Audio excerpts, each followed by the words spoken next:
జై శ్రీరామ్. నమస్కారం అండి. 2026 నూతన ఆంగ్ల సంవత్సరాది సింహరాశి వాళ్ళ సంవత్సర ఫలితాలు ఎలా ఉన్నాయో తెలుసుకుంటూ వెళ్దాం.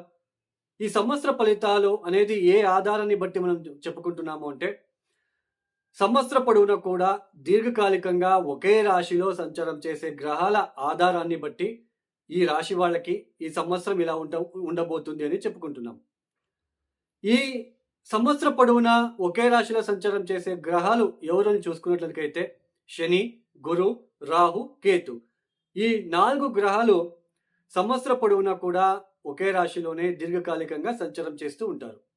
అయితే ఈ 2026వ సంవత్సరంలో ఈ 4 గ్రహాల ఒక రాశి మార్పులు ఏదైనా జరుగుతా ఉందా? ఈ రాశి మార్పుల వలన సింహ రాశి వాళ్ళకి ఎలా ఉండబోతుందో చూస్తాం. ఈ 2026వ సంవత్సరంలో శని గ్రహ మార్పు ఉందా అని తెలుసుకున్నట్లయితే శని గ్రహ రాశి మార్పు అయితే లేదు అండి. 2026వ సంవత్సరం పొడవునా కూడా శని మీన రాశిలోనే సంచారం చేస్తూ ఉంటారు. ఇక రాహుకేతు రాశి మార్పులు ఏదైనా ఉందా అని తెలుసుకున్నట్లయితే 2026 డిసెంబర్ 5వ తేదీ వరకు కూడా రాహుకేతుల మార్పులు కూడా లేవు అండి. రాహు యాజ్ ఇట్ ఈస్ కుంభంలో, కేతు యాజ్ ఇట్ ఈస్ సింహంలో సంచారము. అయితే 2026 డిసెంబర్ 5వ తేదీ తర్వాత రాహు మకరంలోకి ప్రవేశిస్తాడు, కేతు కర్కాటక రాశిలోకి ప్రవేశం చేస్తున్నారు. ఇక గురు మార్పు ఏదైనా ఉందని చూసుకున్నట్లయితే గురువు కూడా ఈ సంవత్సరం 2 రాశులని మారుతున్నారు. 2026 జూన్ 2వ తేదీ గురువు కర్కాటక రాశిలోకి ప్రవేశిస్తాడు. యాక్చువల్లీ ఒక రాశికి 30 డిగ్రీలు ఉంటుందండి. ఆ 30 డిగ్రీల ప్రయాణాన్ని గురువు చేయాలి అంటే ఆ ప్రయాణం మొత్తాన్ని సంవత్సరం తీసుకుంటాడు. అలాంటిది అతిచార మార్గంలో 2026 జూన్ 2వ తేదీ కర్కాటక రాశిలోకి వస్తాడు. 2026 అక్టోబర్ 31కి అతిచార మార్గంలో ఈ కర్కాటక రాశి 30 డిగ్రీల ప్రయాణాన్ని కంప్లీట్ చేసేసి సింహరాశిలోకి వచ్చేస్తాడు. అక్కడ 1 మంత్ ఉంది, మళ్ళా అక్కడ వక్రించి మళ్ళా కర్కాటక రాశిలోకి ప్రవేశిస్తాడు. వక్రించడం అనేది ఈ ఏదైతే గురువు గారి మార్పు ఉందో, ఈ శని మీకు మారడం లేదు, రాహుకేతులు కూడా సంవత్సర ఎండింగ్లో డిసెంబర్లో మారుతున్నారు. కాబట్టి ఈ గురు మార్పుల వలన ఎలా ఉండబోతుందో చూద్దాం. ఈ సింహ రాశి వాళ్ళకి చూడండి, మనకి అష్టమ శని జరుగుతూ ఉంది. అష్టమ స్థానంలో శని వచ్చినప్పుడు సామాన్యంగా ఒడదొడుకులు, ఇబ్బందులు తప్పవు. అయితే సింహరాశిలో లక్షల మంది ఉంటారు. అందరికీ ఒడదొడుకులు, ఇబ్బందులు ఉంటాయా? ఒకసారి ఆలోచించండి. ఇప్పుడు మీ జన్మ జాతకంలో మీనరాశిలో శని అష్టకర్గ బిందులు చెక్ చేయండి. ప్రతి రాశిలోకి ఇప్పుడు శని మీనరాశి అయిపోయిన తర్వాత మేషానికి వస్తాడు, అక్కడ అష్టకర్గ బిందులు ఎన్ని ఇచ్చాడో చూసుకోవాలి. తర్వాత వృషభానికి వస్తాడు, తర్వాత మిథునానికి వస్తాడు. ఇట్లా ఒక్కొక్క రాశిలోకి వచ్చినప్పుడు అష్టకర్గ బిందులని ఇచ్చి ఉంటారు మీ జన్మ జాతకంలో. ఇప్పుడు అష్టమ స్థానంలో శని సంచారం జరుగుతుంది కదా, అక్కడ 0, 1, 2 గనక అష్టకవర్గ బిందువులు గనక ఇచ్చి ఉంటే చాలా ఒడదొడుకులు, ఇబ్బందులు, ఆరోగ్యరీత్యా సమస్యలు, ఆర్థిక విషయాలలో ఇబ్బందులు, తెలియని భయము. చూడండి, అష్టమ స్థానంలో శని కూర్చొని శని ఒక దృష్టి ఏది పడుతుంది, ఎక్కడ ఏ రాశి మీద పడుతుంది? మీ రాశి నుంచి, సింహరాశి నుంచి దశమాన్ని చూస్తాడు శని. అంటే మీ వృత్తి స్థానాన్ని చూస్తుంటాడు. మీ రాశి నుంచి ద్వితీయ స్థానాన్ని చూస్తాడు, కౌటుంబిక స్థానాన్ని చూస్తూ ఉన్నాడు, అలానే ఆర్థిక స్థానాన్ని చూస్తూ ఉన్నాడు. అలానే శని యొక్క దృష్టి మీ రాశి నుంచి పంచమ స్థానం మీద పడుతుంది. పంచమ స్థానం అంటే ఏంటి? బుద్ధి కౌశల్యము, సంతానము, ప్రేమ, ఆ బాండింగు, అలానే ఒక రికగ్నైజేషన్, గుర్తింపు. అలానే మనం ఏదైనా ఇన్వెస్ట్మెంట్ చేస్తున్నామా, ఏదైనా బిజినెస్ చేస్తున్నామా? కొంతమంది టాలెంట్తో సంపాదిస్తూ ఉంటాడు, షేర్ మార్కెట్లో డబ్బులు ఇన్వెస్ట్మెంట్ చేసి అమౌంట్ బాగా వస్తూ ఉంటుంది వాళ్ళకి, బికాస్ ఆఫ్ పంచమ స్థానం. అలాంటి పంచమ స్థానాన్ని శని చూస్తున్నాడు అష్టమ స్థానంలో కూర్చొని. శని గనక అష్టకర్గ బిందులు 0, 1, 2 గనక ఇచ్చి ఉంటే మీరు ఆల్రెడీ ఎక్స్పీరియన్స్ అయ్యి ఉంటారు.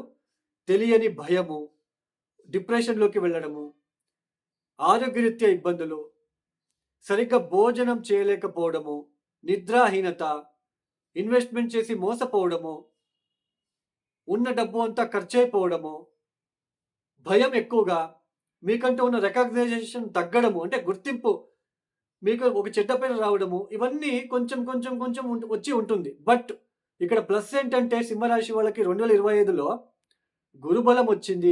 లాభస్థానంలో గురువు వచ్చాడు. ఆయన కూడా పంచమాన్ని చూస్తూ ఉన్నాడు. శని కూడా పంచమాన్ని చూస్తున్నాడు. శని వచ్చిన తర్వాత కొద్ది రోజులు మీరు 2025 ఒక 1 మంత్ భయపడి ఉంటాడు. కొంచెం అనవసరమైన భయము, ఆర్థికంగా ఇబ్బందులు, కౌటుంబిక విషయాల్లో తగాదాలు ఇవన్నీ మీరు చూసి ఉంటారు. అయితే గురుబలం వచ్చి మిమ్మల్ని సేవ్ చేసింది. 2025 ఈ నవంబర్ మళ్ళీ మీరు నవంబర్ మాసంలో ఇబ్బందులు పడి ఉంటారు. తెలియని భయము, ఆర్థికంగా ఖర్చులు పెరగడము, డబ్బు నష్టము, ఆరోగ్యరీత్యా ఇబ్బందులు, సంతానం విషయంలో ఇబ్బందులు, సంతానానికి ఏదైనా ఆరోగ్యం ఇబ్బందిగా ఉండడము, ఇవన్నీ మీరు ఫేస్ చేస్తూ ఉంటారు. అయితే 2026 జనవరి, ఫిబ్రవరి, మార్చ్, ఏప్రిల్, మే, జూన్ 2వ తేదీ వరకు సింహరాశి వాళ్ళకి బాగానే ఉంటుంది. ఎందుకంటే గురుబలం ఉండబోతుంది. గురువు కూడా పంచమాన్ని చూస్తున్నాడు. ఆర్థికంగా అభివృద్ధి, ఎస్పెషల్లీ మార్చ్, ఏప్రిల్, మే ఈ 3 మాసాలు ఎక్సలెంట్ పీరియడ్ అని చెప్పవచ్చు సింహరాశి వాళ్ళకి. కొంచెం ఆర్థిక విషయాల్లో ఇబ్బందిగా ఉండకపోవడము, అంటే ఆర్థికంగా అభివృద్ధి, బిజినెస్లో ఎక్స్పాన్షన్ చేయడము, తర్వాత మీకంటూ ఒక గుర్తింపు ఉండడము, ఎవరైనా 10 మంది మీ గురించి నెగిటివ్గా మాట్లాడినా కనీసం ముగ్గురైనా ఆ వ్యక్తి మంచివాడని చెప్తారు. పూర్తిగా గుర్తింపు కోల్పోదు ఇక్కడ, ఎందుకంటే గురుబలం ఉంది కాబట్టి. అయితే 2026 జూన్ 2వ తేదీ నుంచి అక్టోబర్ 31వ తేదీ వరకు సింహరాశి వాళ్ళు చాలా జాగ్రత్తలు తీసుకోవాలి. అధిక ఖర్చులు, మీ పేరు ప్రఖ్యాతలకి ఇబ్బంది రావడము, మీ పేరు చెడు మీ పేరు మీద చెడ్డుగా ఏదైనా ప్రచారం చేయడము, మీకు గుర్తింపు తగ్గడము, మీ పైన బురద చల్లడము, పేరు తగ్గించడానికి, ఉద్యోగం కోల్పోవడము, ఉద్యోగరీత్యా ఇబ్బందులు, ఆర్థిక నష్టాలు, ఆరోగ్య నష్టాలు, ఏదైనా ఆపరేషన్ లాంటివి జరగడము, సర్జరీ లాంటివి జరగడము, ఒత్తిడులు ఎదుర్కోవాలి. మెంటలీ స్ట్రాంగ్ ఉండలేకపోవడం అనేది జరుగుతుంది. మెంటలీ మీరు వీక్ అయిపోతారు. సో ఇది అండి, నాది కూడా సింహరాశినే. అర్థం చేసుకోండి. రాశి ఫలితాలు అనేది గోచారంలో ఉంటున్న గ్రహాల ఆధారంతో మనం చెప్పుకుంటున్నాం. బట్ జాతకరీత్యా దశాభుక్తి గనక బాగా ఉంటే, మంచి దశా పీరియడ్ గనక మీకు జరుగుతూ ఉంటే పెద్దగా మీరు భయపడాల్సిన అవసరం లేదు. శని యొక్క దృష్టి పంచమ స్థానం మీద ఉంది కాబట్టి, గురువు వ్యయస్థానంలోకి వచ్చేస్తాడు కాబట్టి బిజినెస్ ఎక్స్పాన్షన్ వద్దు. ఆర్థిక విషయాల్లో చాలా జాగ్రత్తలు తీసుకోండి. అప్పులు ఇవ్వకండి. మీతో ఎంత ఉందో అమౌంట్ దాంట్లో సేవ్ చేసుకొని స్లోలీగా ఖర్చు పెట్టడానికి ప్రయత్నం చేయండి. ఈ అష్టమ శని వలన ఇబ్బందులు పడుతూ ఉన్న వాళ్ళు చూడండి, మృత్యుంజయ జపం చేసుకోవడము, ప్రతిరోజు ప్రదోష కాలంలో సాయంత్రం పూట ఓం నమ శివాయ ఒక 1000 సార్లు చదువుకోండి. దీని పాజిటివ్ ఇంపాక్ట్ మీకు తెలీదు. అలానే పొద్దున 108 సార్లు, సాయంత్రం 108 సార్లు కాలభైరవేశ్వర గాయత్రి మంత్రం ఓం కాలకాలాయ విద్మహే కాలతీతాయ ధీమహి తన్నో కాలభైరవ ప్రచోదయాత్ ఈ మంత్రం చదువుకోండి. అలానే తిరునెల్లూరు క్షేత్రానికి ఒకసారి వెళ్ళిరండి. శనేశ్వరుడు తిరునెల్లూరు క్షేత్రానికి వెళ్ళిరండి. చాలా పాజిటివ్గా ఉండబోతుంది అక్కడ వెళ్తే.